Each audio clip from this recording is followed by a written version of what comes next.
Good evening, শুভ সন্ধ্যা। আজকে আমি scooty চালিয়ে আসছিলাম, মানে আমি একটু দরকারে বেরিয়েছিলাম। আমি আসছিলাম একটু আগে, ঘটনাটা ঘটে একটু আগে। সেটা আমার ভিডিও করে ক্যাপচার করার মতন সেটা সময় ছিল না, যেহেতু রাস্তার মাঝখানে ছিল আর আমি স্কুটি চালাচ্ছিলাম। তা স্কুটি করে আস্তে আস্তে হঠাৎ সামনে যেরকম করে টোটো যায় সেরকম করে যাচ্ছিল। হঠাৎ দেখছি না, একটা টোটোর থেকে না সমানে খাওয়ার পড়তে পড়তে যাচ্ছে। তার মধ্যে দুটো রোল ছিল, আরও প্যাকেটে সব প্যাকেটে খাওয়ার ছিল, প্রচুর খাবার ওরা কিনে নিয়ে যাচ্ছিলো। সবই পড়তে পড়তে যাচ্ছে প্যাকেট থেকে ছিঁড়ে। এবার প্রচুর লোক জমা হয়ে গেছে অতগুলো খাবার দেখে। এবার তখন চিল্লাচ্ছে, ও টোটো দাদা, ও টোটো দাদা। আর টোটো তো চলেই গেছে, তার পিছনে অটোও ছিল, চলে যাচ্ছে। এবার আমি তো স্কুটিটা রাস্তার মাঝখানে দাঁড় করিয়ে ফেলেছি। তখন আমি বললাম যে এবার সবাই কুড়োতে শুরু করেছে। বলছে দিন, একটা লোক বলছে দিন আমি দিয়ে আসবো। আমি বলছি আপনার কি গাড়ি আছে? আপনি কি টোটোটাকে ধরতে পারবেন? আপনি পারবেন না, তাহলে এক কাজ করুন, ওটাকে আমাকে দিন। হ্যাঁ, এবার আমি না কাউকে ট্রাস্ট করি না। অতগুলো খাবার দেখে যদি কোনো লোক যদি ওখান থেকে নিয়ে গিয়ে বাড়ি থেকে খেয়ে ফেলে, তারা তো খেয়ে নিল, কিন্তু যারা কিনলো তাদের তো একদম অবস্থাটা তো খুবই খারাপ। বাড়িতে গিয়ে যদি দেখবে, যখন টোটো থেকে নেমে দেখবে যে তারা প্যাকেটটা নেই, হ্যাঁ, তখন তাদের মনের মধ্যে কেমন হবে বলো তো? তারা আশা করে খাবারটা নিয়ে যাচ্ছিলো বাড়িতে খাবে বলে।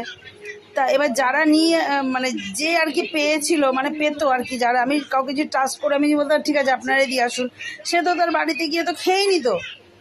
পেট খারাপ হতো কি হতো না সে পরে দেখা যাবে, কিন্তু খেয়ে তো নিত, এটা তো উচিত না।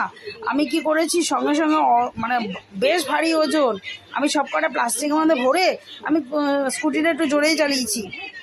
তাও দেখছি আমি ধরতে পারছি না, কারণ সামনে অটো পড়ে যাচ্ছিল। বেশ যেতে যেতে যেতে আমি টোটোটাকে পেয়ে আমি টোটো ছেলেটাকে বলছি, এই দাঁড়া দাঁড়া দাঁড়া দাঁড়া। আমি জোরে সহগ করে বলেছি। ও না ভয়ের জন্য অনেকটা দূরে দাঁড়িয়েছে, আমার সামনে দাঁড়ায়নি। আমি স্কুটিটা একটু সাইড করে রেখে পিছনে ব্যাক করে এসে বসলাম। দেখি পিছনে দুটো ভদ্রমহিলা বসে আছে, একজন ডান দিকে একজন বাঁদিকে, আর সামনে একটা ভদ্রলোক বসে আছে। তাই আমি বললাম আপনার কি কিছু পড়ে গেছে টোটো থেকে? বলছে কই না তো, আমি দেখুন তো কোনো খাবার পড়ে গেছে কিনা। তখন ওরা না অবাক হয়ে গেছে, কি হলো ওরা কি করেছে শুনবে? ওরা সিটের উপর রেখে দিয়েছে খাবারের প্যাকেটগুলো। তা খাবারের প্যাকেট সিটের উপর রাখলে কি কোনোদিন ঠিকঠাক মতন থাকে? জার্কিং হয় না, রাস্তা ভালো না তো, রাস্তা গর্তে জার্কিংয়ে সব পড়ে গেছে। তখন এই প্যাকেটটা তাদের হাতে তুলে দেওয়ার পর সামনে লোকটা বলছে, থ্যাংক ইউ ম্যাডাম, আপনি আজকে ছিলেন মনে হয়, এই প্যাকেটটা পেয়ে গেছি, তা নাহলে আমার কী হতো। হ্যাঁ, কতগুলো খাবার নিয়ে যাচ্ছিলো। তো টোটো ছেলেটা বুকে হাত দিয়ে বলছে, ম্যাডাম আমি না প্রচুর ভয় পেয়ে গেছি। আমি ভাবলাম আমি মনে হয় খুব একটা বড় অন্যায় করে ফেলেছি। আমি কি করে ফেলেছি, আপনি এত জোর আমাকে বকলেন। আমি ভাই বকিনি, আমি একটু জোরে সহকারে একটু ডেকেছি, কারণ তুমি যদি না শুনতে পারো সেই জন্যে। তো ওরা আমাকে আবার খুব থ্যাংক ইউ করলো। এরকম জানো তো আরেকটা ঘটনা ঘটেছিল বেশ বছর 3 আগে। আমার হাজব্যান্ড না আমার একটা মানি ব্যাগ পেয়েছিল। সেই মানি ব্যাগের মধ্যে এটিএম কার্ড ছিল, আধার কার্ড ছিল, প্যান কার্ড ছিল, ভোটার কার্ড ছিল, মানে 4টে ইম্পর্টেন্ট। 500 টাকার একটা নোট ছিল, কিছু খুচরো টাকা ছিল। তা পুরো মানি ব্যাগটা পেয়েছিল কালী পুজোর দিন। কিন্তু সেই সময় খুব বৃষ্টি পড়ছিল, 2021 কি 22 সালে ঘটনা হবে। তা আমি না, লোকটার ফোন নাম্বার ছিল না, আমি অনেক চেষ্টা করেছিলাম কিন্তু লোকটার ফোন নাম্বারটা পাইনি। তা আমি আমার হাজব্যান্ডকে বললাম তুমি ওটা আমাকে দাও। তা আমাকে দিয়ে চলে যায় আমার হাজব্যান্ড। আমি পরের দিন ওটা নিয়ে গিয়ে, ওই যে আধার কার্ডের মধ্যে অ্যাড্রেসটা ছিল ওটা নিয়ে গিয়ে আমি সমানে আমাদের এখানে আতপুর বলে যে জায়গাটা শ্যামনগর, ওইখানে গিয়ে আমি খোঁজ লাগাতে শুরু করি।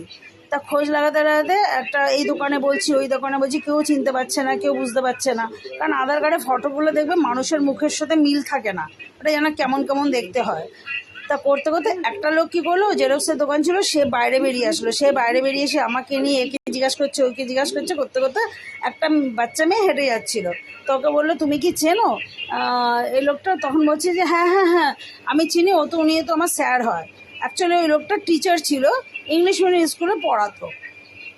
তা মেয়েটা কী করলো, তখন আমি বললাম তুমি আসো। ও আমার স্কুটির পিছনে বসলো, মেয়েটা আমাকে সোজা রজনী সিনেমা হলে উল্টো দিকে ওনার বাড়িতে আমাকে নিয়ে যায়। তা আমি ওনার বাড়িতে গেলাম, বাড়িতে গিয়ে দেখি ভদ্রলোক ছিল না। তা যার পরে বললো যে ম্যাডাম ওই যে উনি এসছে, স্যারের মানে কিছু পেয়েছে। আমাকে তাতে করে ওরা ঘরে নিয়ে গেলো। ওনার বউ ছিল। ওনার বউ এসে তখন বলছে না আমার হাজব্যান্ডের পকেটে অনেক টাকা ছিল, অনেক কিছু ছিল। আমি বললাম যে শুনুন, আমি তো উপকার করতে আপনার হাজব্যান্ডের মানি ব্যাগটা ফেরত দিতে আসছি। আমার যদি উদ্দেশ্য খারাপ হতো আমি তো আমি টাকাটা নিয়ে তো আমি এগুলো ফেলেই দিতাম।